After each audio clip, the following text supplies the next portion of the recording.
Hello, tarot watchers and true crime buffs. Welcome to Museful Truth Tarot, where I use the art of tarot reading to pass on useful truth. So, this case has been all over the news right from the beginning, but with immense mystery surrounding it. And I think mystery or the unseen is what tarot is for. Today we'll be talking about the Nancy Guthrie abduction. Being in Arizona with elderly parents, I was immediately intrigued by this case. I also had a very strong intuition about her disappearance right away. Just to give you the basics of the case, Nancy is an 84-year-old woman living alone in Tucson, Arizona, in an affluent neighborhood called the Catalina Foothills. She is a mother to 3 adult children: Cameron, 61, a retired Air Force pilot who lives in Vermont; Annie, 56, a poet and jeweler who lives in Tucson, approximately 5 miles from Nancy; and Savannah, 54. She lives in New York City. Savannah is a well-known TV journalist and co-anchor on the Today Show, which is one reason this case has gotten so much attention. Friday, January 30th, Nancy attended a get-together with a group of ladies from church to play mahjong. This was a regular occurrence. That Friday, they confirmed plans to watch a church service together on Sunday. Saturday, January 31st, Nancy took an Uber around 5:30 p.m. to Annie's house for dinner and game night with her, Annie's husband Tommaso, and their son. Tommaso drove her home and saw her inside at 9:48 p.m. Sunday morning, February 1st, she was expected to show up at a friend's house to watch a church service, but she never arrived. Concerned, the church friends called her daughter Annie. The time they called has not been established. Annie and Tommaso arrived at the home at 11:56 a.m. to check on Nancy, but she wasn't there. They called the police to report her missing at 12:03 p.m. on February 1st. February 3rd, YouTube reporter Brian Enton showed footage of blood on Nancy's front porch. February 5th, someone was arrested for sending a, quote, fake ransom text. February 10th, footage was released of a suspect on Nancy's front porch. There is a solid argument to be made that the Pima County Sheriff's Office didn't handle this investigation or the crime scene evidence properly, which got everything off to a bad start. What I'm sharing with you today is a summary of a reading done on February 3rd between 3:30 and 9 p.m. Within the photos of the reading here, I'll be adding screenshots of my audio recordings that are time date stamped. I'll also post a link to the audio recordings. Just be warned, one is 2 hours long and the other is 17 minutes long, and that's why I'm recording this summary. In the audio recordings of this reading, I'm speaking directly to law enforcement, and I was only vaguely aware of Savannah to the degree that in the audio recording I keep calling her Samantha. At the time of the reading, I didn't know any of her siblings' names or anything about them.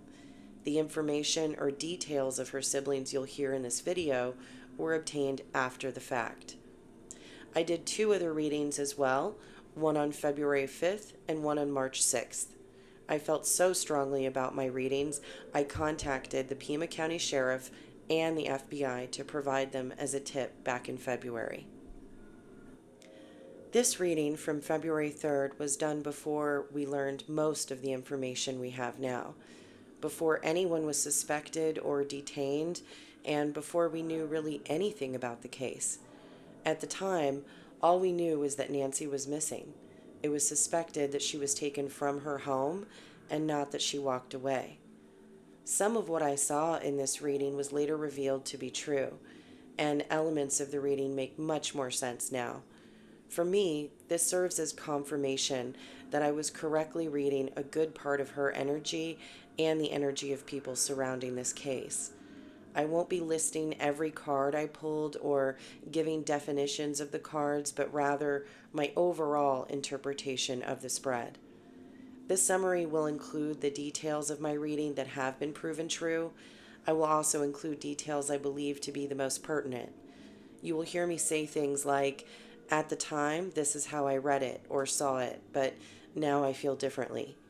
That's to denote that some of this summary is exactly what I saw then, and other parts were later interpretations of the same reading. I will also try to make sure you know what is from the reading, what is from my intuitive thoughts, what's from my true crime knowledge, and what is from the research about the people involved. Now, let's get the legal stuff out of the way. This is for entertainment only, and not to be used against anyone or for any other purpose. I am not accusing anyone of crimes. I'm reading the cards and simply offering my personal opinions. A hypothetical scenario is exactly that, and not to be taken as absolute truth. Please don't harass anyone involved or use my reading as a reason to do so. I'd also like to give you a warning that I will be talking about abduction, possible disposal of a body, and possible murder. Okay, let's get into it. So, February 2nd, I had seen 2 very brief news segments about Nancy Guthrie's disappearance. On February 3rd, I woke up thinking about Nancy. This is usually when I know I need to focus on a subject, if my waking thoughts are going right for something. My first thought that morning was harebrained meth heads. Harebrained meth heads did this. Definitely not professional, just harebrained. I knew I needed to do a reading, so I selected and charged the decks, prepared the table and myself, meditated, and did a grounding ritual. As I was moving around doing all this, I kept getting intuitive thoughts about Nancy and the situation. Some of these intuitive thoughts were just random information, but others pertained to what might have happened. I thought, even with her mobility issues, she still wore short wedges or thick-soled shoes like Clark's, which I personally love. Basically, she likes something with a bit of a heel. Whether or not that part is true, I felt strongly she was particular about her shoes, her feet in general. She was never barefoot, even in her own house, but she was taken barefoot. Her feet were dirty, and that really bothered her. We found out in an interview with Savannah that aired March 26th that she was, in fact, taken barefoot. I also thought she didn't usually like gold jewelry. She preferred silver. She thought gold was too flashy or it didn't go with her skin tone. She didn't like being flashy, but she did like her jewelry. There was just something about jewelry being important. Now, just as a side note, I later found out her daughter Annie makes jewelry. As an additional side note, my parents were artists and jewelers when I was little, so I know firsthand to truly make jewelry start to finish, you typically need a whole shop with lots of expensive equipment, lots of expensive supplies. Did Annie make jewelry Nancy liked because she's the one who bankrolled the side hustle? Just a question I personally have. Moving on. I also thought someone in the family calls her Little Mama. Someone else has said the phrase, my meticulous mom, because she was so specific about how things were kept. And I don't just mean the house, also finances, paperwork, etc. She was meticulous about things being in order in general. Later, we found out the home itself was very well kept.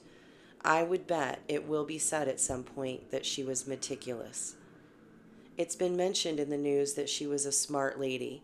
I picked up on that too, but not just smart for 84. I feel like Nancy's intelligence was a bit underestimated her whole life. I thought, there is video footage of some kind. Something was caught on camera, maybe from a neighbor's camera. At the time of doing this reading, I wasn't aware Nancy had any video surveillance at her home. I thought, even if they brought a gun, They didn't use it, but she was hit with something during this. A bat, specifically a wooden object. It was a mistake, and it wasn't supposed to happen. I didn't see the report until a few days later, but that same day, on February 3rd, media released pictures of blood on the front porch, later determined to be hers. It was also reported she had a doorbell camera that had been removed. We saw in the footage released on February 10th, there was a man on her front porch with a gun, but he clearly didn't use it, at least not there in her home. I also connected to yellow. I felt strongly that this word or this color had something to do with finding her, and I still feel this way. This could be part of the name of a street or a trail or a business. It could be amarillo, the Spanish word for yellow, or it could be oam or suam, the Tohono O'odham, the local native language word for yellow. It could also be the name of something we associate with yellow, the sun or a plant, for example. My first thought in connection to this was that Mount Lemon is just north of her house and would be the easiest place to dispose of a body without driving through town. I know it's spelled differently, but in tarot that doesn't really matter. It's about the message. I got a strong feeling there was something significant about a mirror, specifically a broken mirror. I felt it might have been an early indicator that something had happened in her home, like everything else was perfect except for this broken mirror. Another thing I felt was that she definitely knew the people who did this. My sense was that it was possibly someone who did work for her or knew people who did work for her. I felt they weren't hardened criminals or professional abductors. They may have a criminal record, but nothing serious or linked to this type of crime. I thought this was already planned, but the execution of the plan started the Thursday prior to her abduction. Those were my intuitive thoughts before I ever touched the cards. While shuffling, a card flew out of the Iluma Tarot called the Adversary, which is usually the devil in a standard tarot deck. The devil speaks of deception, human bondage, addiction, and perversion. This card, the Adversary, talks about a masked figure. It mentions someone or something being a helper but also an adversary, and those dueling elements within ourselves. In the video of Porch Guy, we see he is wearing a mask. This card also connected to my intuitive thought that whoever did this might have done work for her. My feeling when looking at this card was that her kindness had been used against her. She was too trusting, too open, and that she let this adversary into her life, maybe even into her home. In the reading, I felt that she was taken between 1 and 3 a.m., which we later found out was true. Her doorbell camera was disconnected at 1:47 a.m. A person was detected at 2:12 a.m., presumably inside the home, and her Apple Watch disconnected from her pacemaker at 2:28 a.m. On top of the intuitive thought she was hurt, in the reading, I also saw that she was injured somehow. Again, we found out later she must have been injured because of the blood on the front porch determined to be hers. But I also pulled that she may have suffered a cardiac event during the abduction or shortly after. As mentioned, Nancy did in fact have a pacemaker and needed daily heart medication. I saw that something went wrong, and it was specifically one person's fault. I say one person because in that first reading, I distinctly pulled 3 people as the primary people involved, 2 men and a woman. Now, quick insert here. In retrospect, I believe I actually pulled 6 people total, and there were more people involved than the 2 to 3 abductors. I'll explain more about that later. To be clear, I pulled that it was a man or two men specifically that took her, but a woman was the reason this happened or the primary planner. And the man either forgot something, did something he wasn't supposed to, or somehow didn't follow the instructions. He is responsible for the mission being a failure. Okay, so in my reading, two of the people were romantically involved. The woman felt like she was saddled with this loser guy who always messed things up. Ladies, you know the kind of man I'm speaking of. You tell him to get a certain thing at the grocery store and he gets something else. You ask him to trim a tree and he cuts the wrong branches. He says he'll fix the car, but he makes it worse. This woman I pulled in the reading was like, of course this idiot fucked this up and now I'm stuck with him.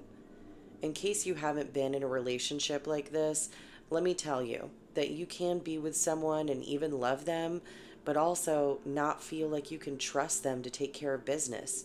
And eventually, you feel like they're a burden. Well, I imagine if you commit a crime together, you're even more linked, and that feeling of being saddled with a screw up is heightened. The woman is very flashy with her looks and manner of dress, but even when she tries to dress down or not be noticed, she is still very noticeable. In this reading, I pulled that she has or had brightly colored hair, specifically pink or blue, most likely tattoos. I even pulled certain tattoos she might have, geometric shapes, specifically a triangle or a pyramid, Egyptian symbols, and birds. She's in her late 20s to early 30s. She's kind of a seductress, a manipulator. She's very adept at manipulating men specifically. She has some kind of divine gift, but she's not using it in a divine way. She thinks she is, though. She thinks her manipulation is ultimately for the greater good. She's incredibly vain and just generally full of herself. She fancies herself an empress, so the epitome of feminine power. She considers herself to have the power of manifestation. She feels the execution of this plan is due to those powers. She might also be a performer of some kind. She's in a relationship with who I call the main man, who's also the screw up. She might even be pregnant or have children with him. The man involved is essentially just going along with her plan. He is under her spell to a degree. She may have already fled the country or the area and told the men involved to stick around until she was safe, or their initial plan was to flee in different directions to confuse law enforcement. Now, later that week, we found out that someone named Derek Kayaya, a 42-year-old punk dark wave musician in LA, was arrested for a quote, fake ransom text being sent directly to Annie and her husband Tommaso. I'll talk more about this ransom text, but for now, I'd like to point out that Derek's girlfriend, who goes by DJ Distress Mistress, is very pretty, very flashy, and she has blue hair and tattoos. It also seems from his social media posts that she was pregnant in late last year. A few days after the reading, when he was arrested, I was looking into him and therefore her as well. Something interesting happened. Her Instagram page went from private to deleted completely.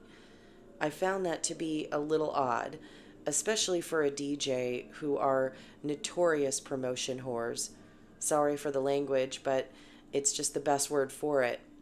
Her page was already private, which is weird for a DJ, but that also means you couldn't message her or harass her via comments. So why delete the page? Even with the negative attention Derek was getting, why delete the page unless there was something to hide? Like maybe mutual connections or posts that might link you to someone else involved.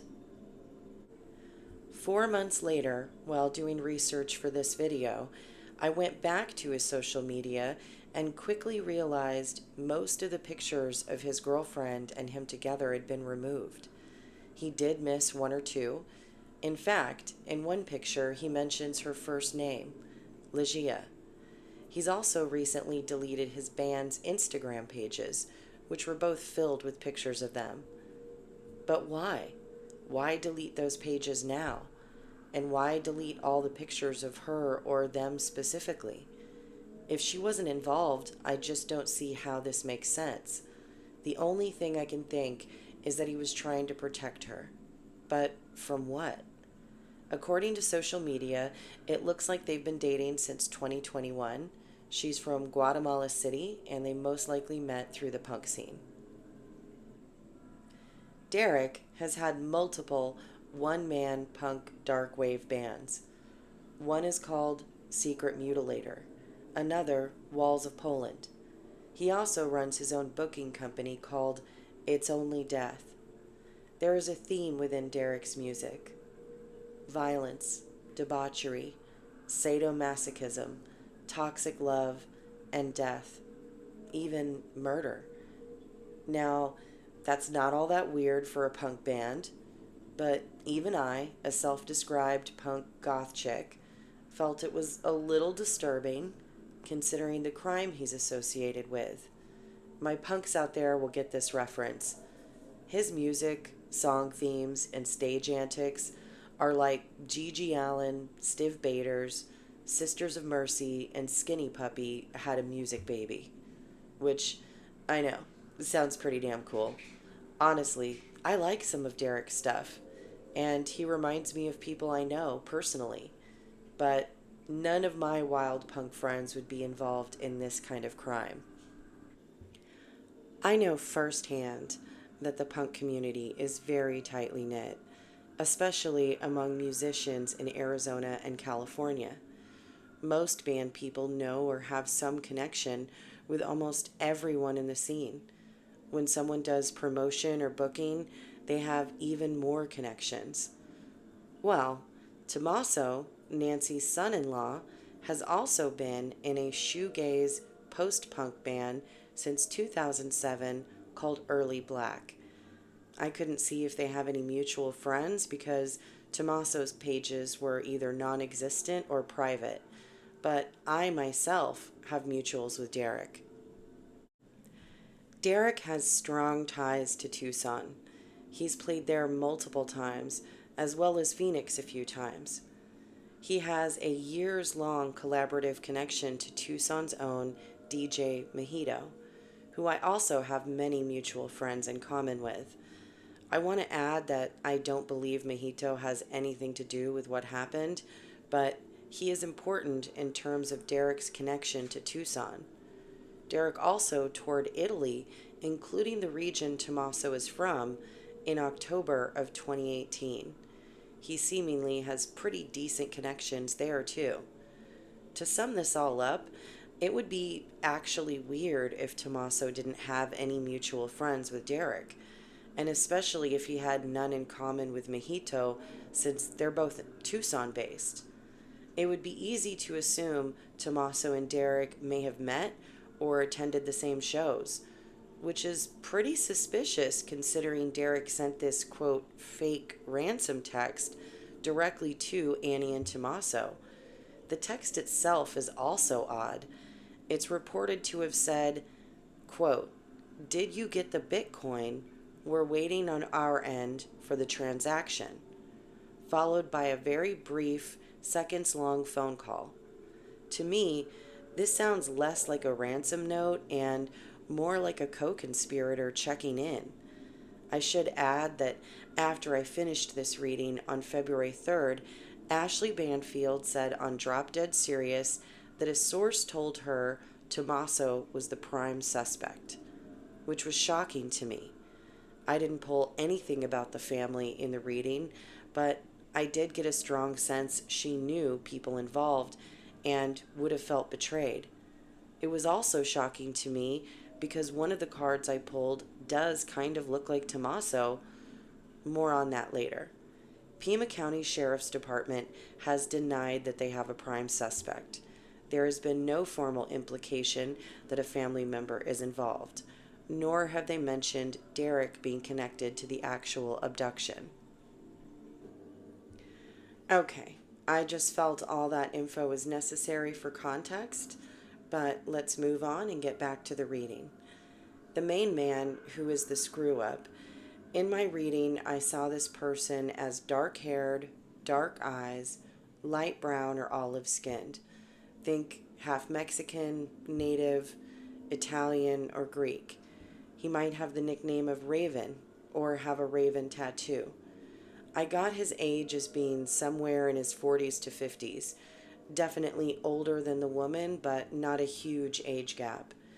He sees himself as the counterpart to the Empress. He believes he's an emperor.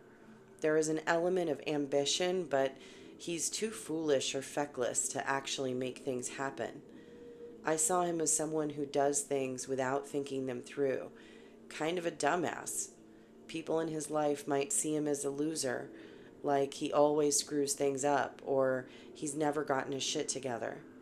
In the reading, I saw that he might have long hair or very noticeable hair and possibly facial hair. I picked up that he might also have tattoos, but not as visible or as many as the woman.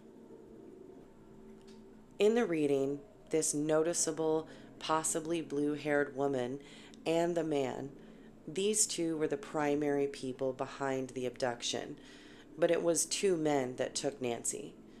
The romantically linked couple did this out of a deep need for money, like it was the last resort, the last option to have the future they wanted, but not just a need.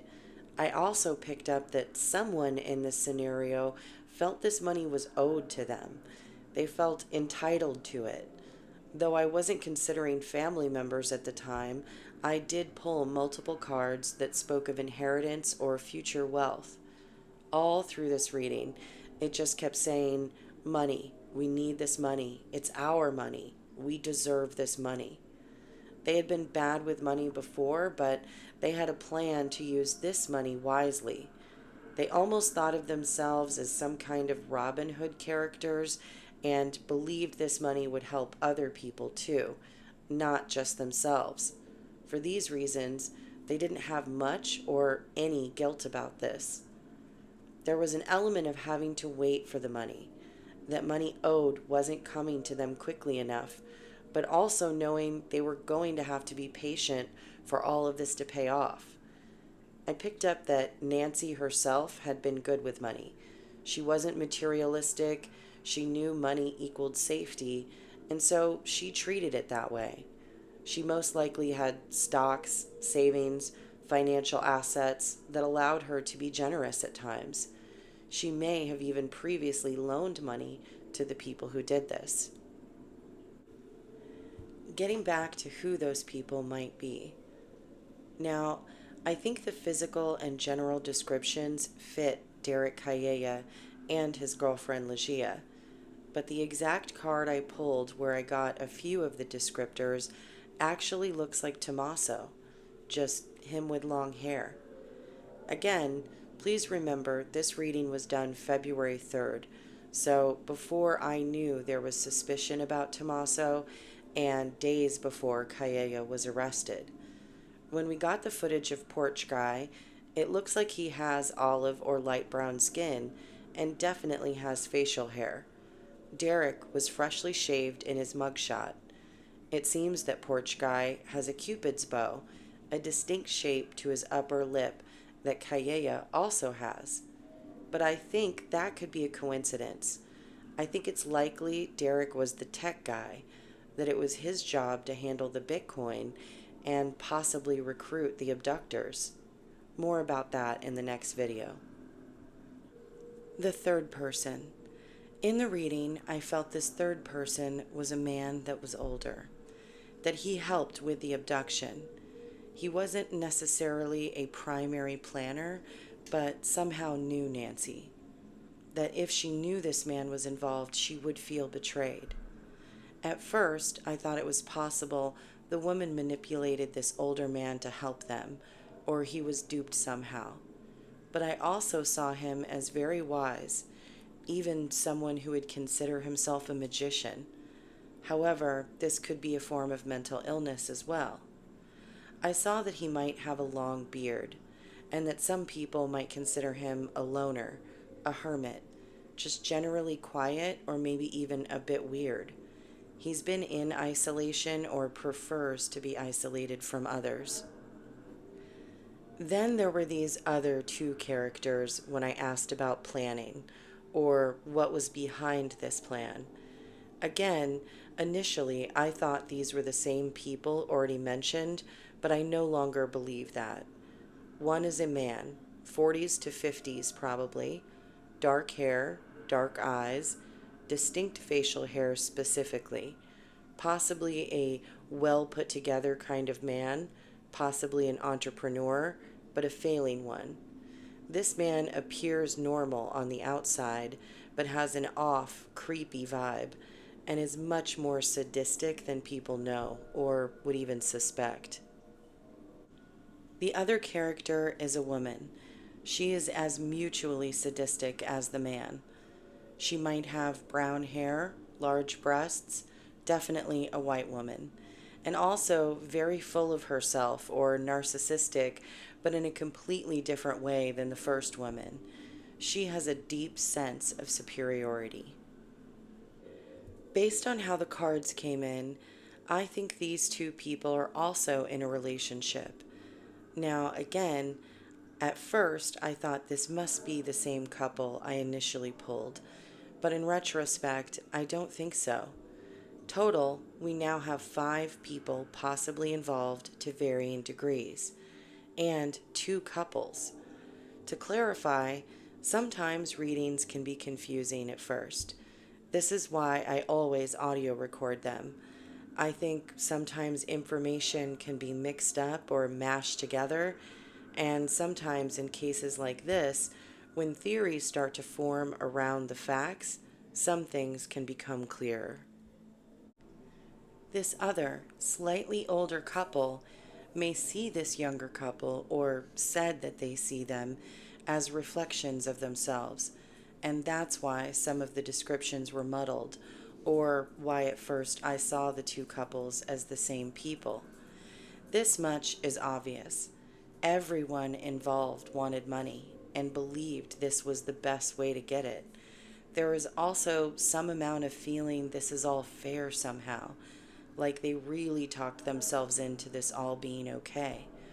They also thought they were smarter than they are, and basically, they would get away with it. In the reading, I saw that when whatever went wrong in the abduction happened, they devised another plan to get the money they were after, and a different plan on what to do with Nancy or her body, or at least the abductors did. More specifically, the woman who was part of the abduction.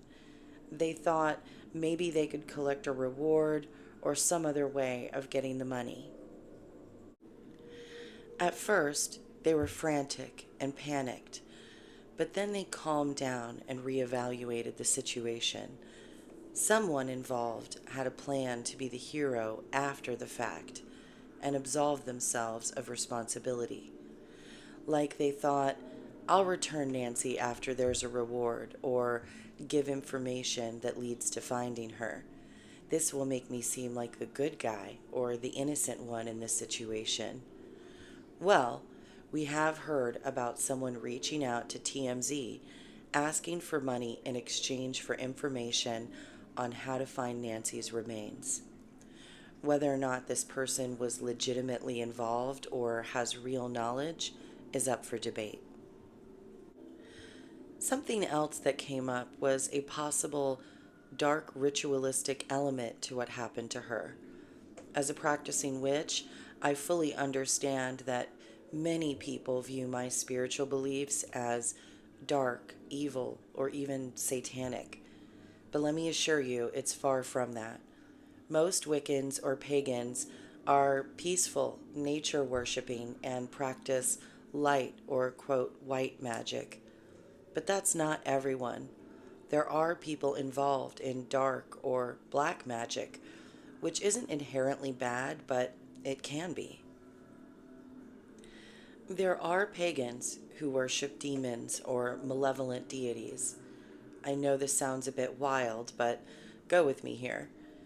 Nancy was taken at the height of a full moon on a pagan holiday, Imbolc. This holiday represents winter being over and spring beginning, the celebration of survival, along with revelations and new opportunities. It is a feast day and classically includes a lamb.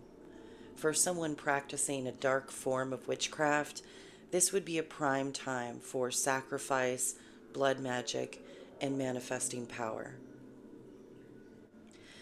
And it just so happens a few people surrounding this case seemingly practice, or at least aesthetically promote, some form of paganism, including Derek, Annie, and Tommaso, among others I'll talk about in the next video.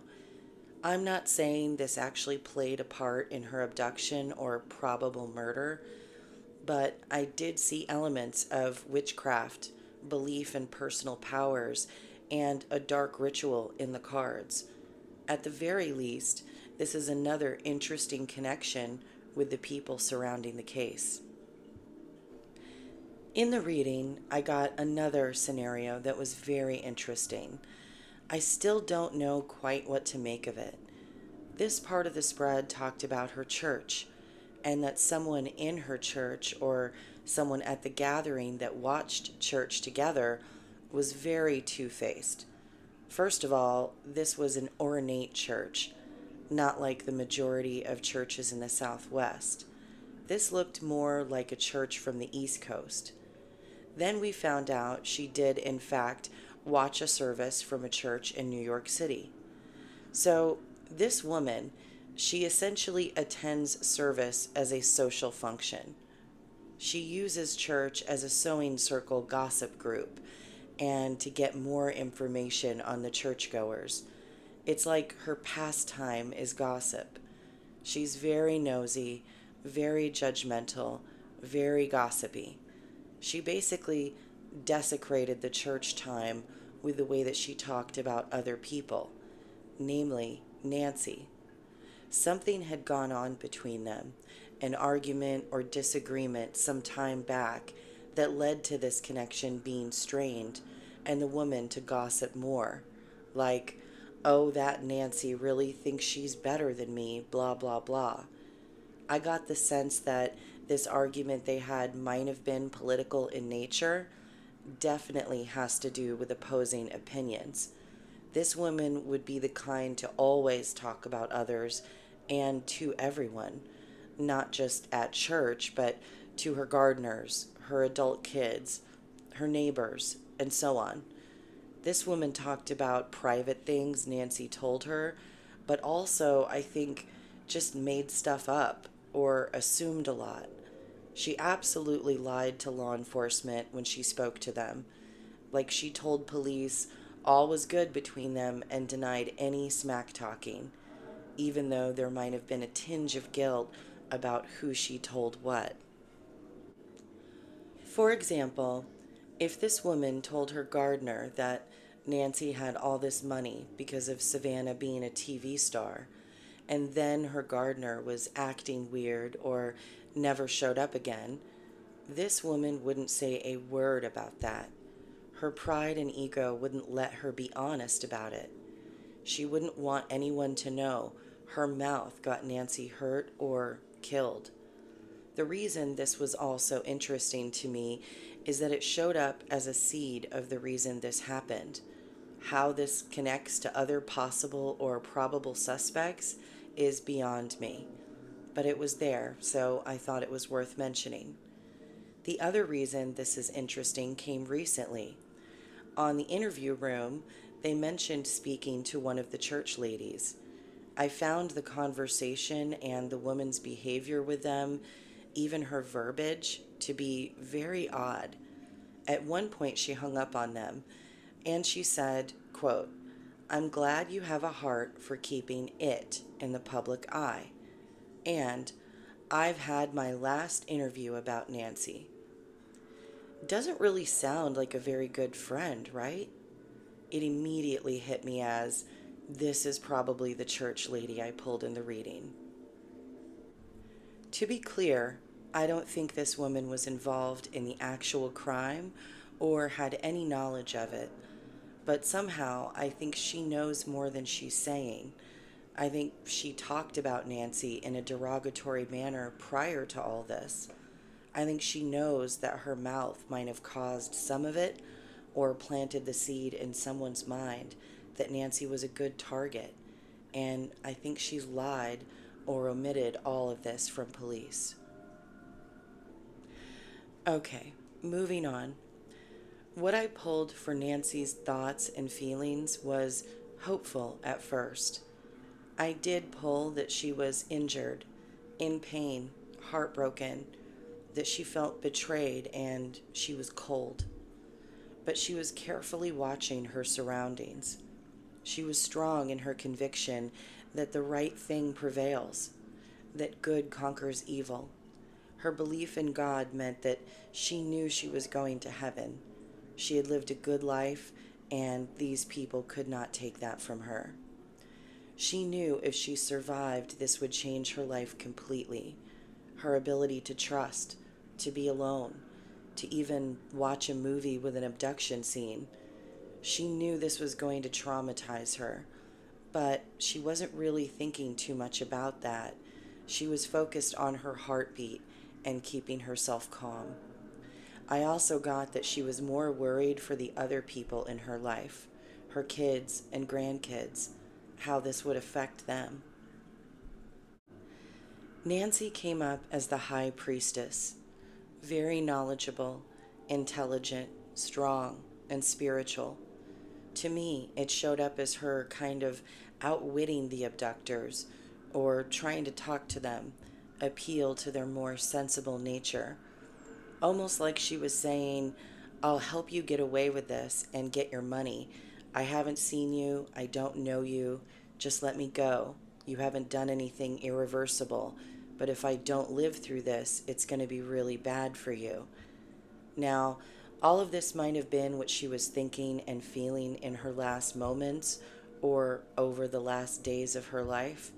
To be clear, I unfortunately do not believe that she is still alive, and I don't think she was alive beyond the first few days, max. It's very possible this was staged to look like an abduction, but was actually a murder all along. It's even possible she passed in her home. I felt from the second week on that certain things just seemed staged, including the footage of the man on Nancy's porch. His movements and actions are just bizarre.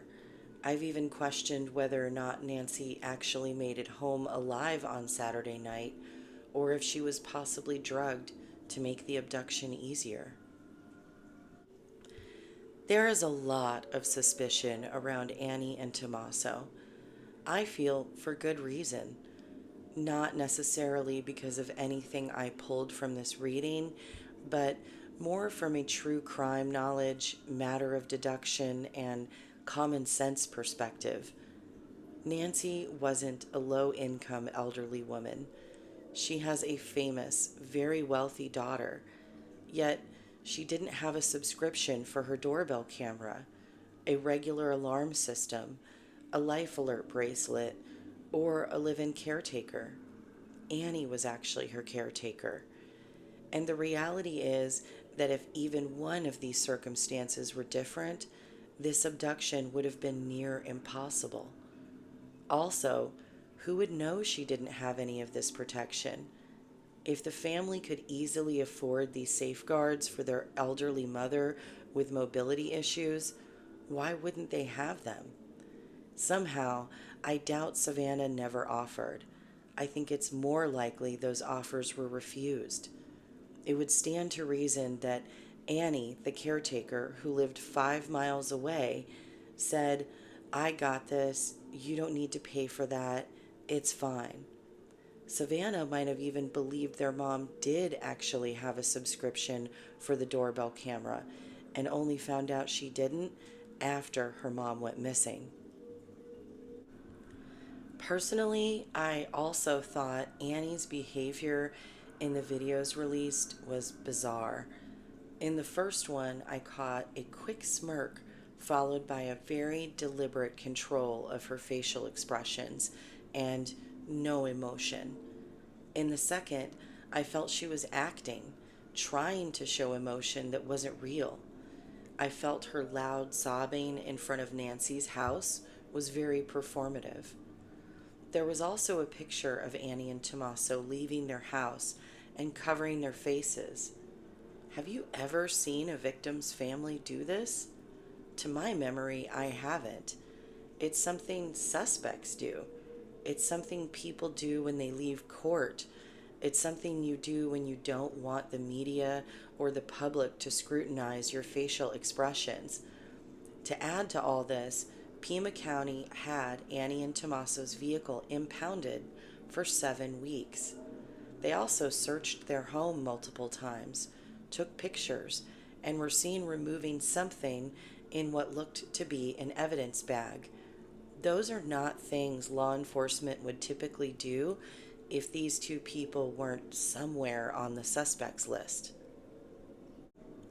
It's not been reported if Saturday dinners with Nancy were a normal occurrence, if it was normal for her to take an Uber there, yet get a ride home from the family, if Tommaso actually walked her inside the home or not, if it was normal for her to go in through the garage or not, if she took her nighttime medication at 10 p.m. or not. There is a lot of suspicion around Annie and Tommaso, not only because of what we know, but also due to what we don't know, what hasn't been clarified. You might be wondering why Annie and Tommaso would do this, what their motive might be. Well, according to my reading and most family involved murders, money is the motive. Money from eventual inheritance, sure, but also Annie is a writer. Her poetic language has been highlighted in statements and a card left at the memorial in front of Nancy's house. As a poet myself, the last thing I'd be doing is injecting my poetic verbiage into my mother's abduction or possible murder. One phrase repeated by Savannah immediately hit me. In an interview, Savannah mentioned her sister said they were, quote, grasping to the embers of hope. The Embers of Hope would be a great title for a book about this. And book deals, especially about a big case with lots of media attention, can garner very large advances, like in the millions. The same with documentaries on streaming services like Netflix. As mentioned, Annie is a poet and a jeweler, but I don't get the sense she makes a lot of money in either venture. Tommaso is a science teacher, so he also makes a somewhat meager salary as well. Yet last year, they purchased a home with a $600,000 plus price tag. That's a little steep for people with their probable combined household income. I feel it's likely she was being compensated by Savannah as a caretaker for Nancy, which brings me to another possible motive: caretaker burnout. Even with the most agreeable or pleasant people, caregivers can experience this. It's a feeling of being emotionally spent, that your life revolves around taking care of the person, and there is a natural anxiety around them possibly outliving you. Because very often, while you care for the elderly, you are ignoring your own health concerns or needs. Again, I want to remind you that I am not accusing anyone of a crime. I'm simply pointing out the circumstances combined with parts of my reading, along with physical and personality characteristics of who I saw in the cards. And I'm highlighting motive, means, and opportunity. The fact is, not many people had all three. It's possible Derek was simply a scammer and the music scene connection is just a coincidence. It's possible Annie and Tommaso just seem suspicious but are completely innocent. It's possible I got a few things right in this reading and the rest of it wrong. It's possible I pulled what happened with people around the crime and not directly responsible for it, or that these clues could point to someone else entirely. It's possible, but in my mind, it's not probable. And it seems most of the greatest minds in profiling agree. Now, the last part of this reading is about Nancy's location. I got 4 cards when I asked where she was: roof, sky, casino, and desert. My first thought when I saw the sky card was, oh no, she's gone. But I was trying to be positive at the time of the reading, so I pushed through that thought and assumed she was still alive. Now I'm putting all the clues together to hopefully find the location of her remains. When I first put this together, I thought she's someplace where she could only see the sky and roofs, possibly an attic, crawl space, or the top floor of a building. Desert, well, pretty obvious. I mean, we are in the desert, which, to pull that card out of 78 cards of various landscapes and locations, I felt that was immediate confirmation that this specific part of the reading was accurate. Casino. There are multiple casinos in the Tucson area. I obviously don't think they took her to a casino, though. Too many cameras, that would just be super foolish. But what else is around these casinos? Reservation land, which is notoriously more difficult for law enforcement. Due to this and the remoteness, reservation land would be a good place to hide a body. I find it interesting that now, finally, after 6 months, people are talking about reservation land. I've looked at maps of the Tucson area and have been drawn to certain locations I would search if I had the ability to. I'll go over those locations in the next video. After this reading, I did a quick additional one asking about the days of the week and what happened on those days. I felt that I got confirmation of various elements already mentioned, including that a part of the plan came together or was solidified the Thursday prior to her being taken. Nothing of note happened Friday, according to the cards. Saturday, Nancy felt good about herself and her life, but unbeknownst to her, the plan was put into motion by people who can't count their blessings or don't respect what they already have. Ultimately, the plan was executed on Sunday out of desperation, but the abductors or planners felt broken, like everything got messed up. Particularly the woman involved felt she was saddled with this broken man who screwed up the plan. Monday, I saw Nancy as the high priestess again, as an intellectual savage with divine spiritual gifts. She tried to communicate something, pass some knowledge to these people. Tuesday, and this was the day of the reading, I got that the abductors and or planners were feeling pretty beat up. They felt there were many forces against them now, and they didn't think it would be this bad. But the woman involved comes up with a passionate plan, something that feels grounded and rational, and she rallies the others involved. She constructed a ransom note or the plan on how to send it. Wednesday was supposed to be the day they got this payment. They had their sights set on that. Thursday, I saw that whatever deception was going on would become very clear very quickly. Obviously, not to us, the public, but to the people involved or to law enforcement. The plans of getting away happily ever after with this money came crashing down. Harsh knowledge would come in swiftly. At the time, I thought this meant Nancy would be found on Thursday. Obviously, that didn't happen, but something else did.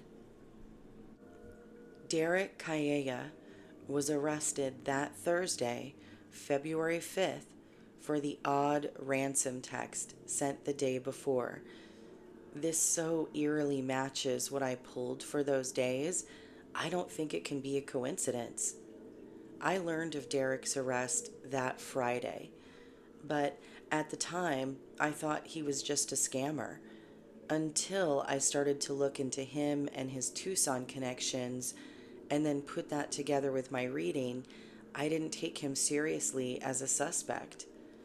Recently, Derek agreed to a plea deal, one that requires him to attend rehab for methamphetamine. Remember the initial thought I had? Hair-brained meth heads. I should note that I firmly believe law enforcement knows way more than we've been told, and knows who is most likely involved.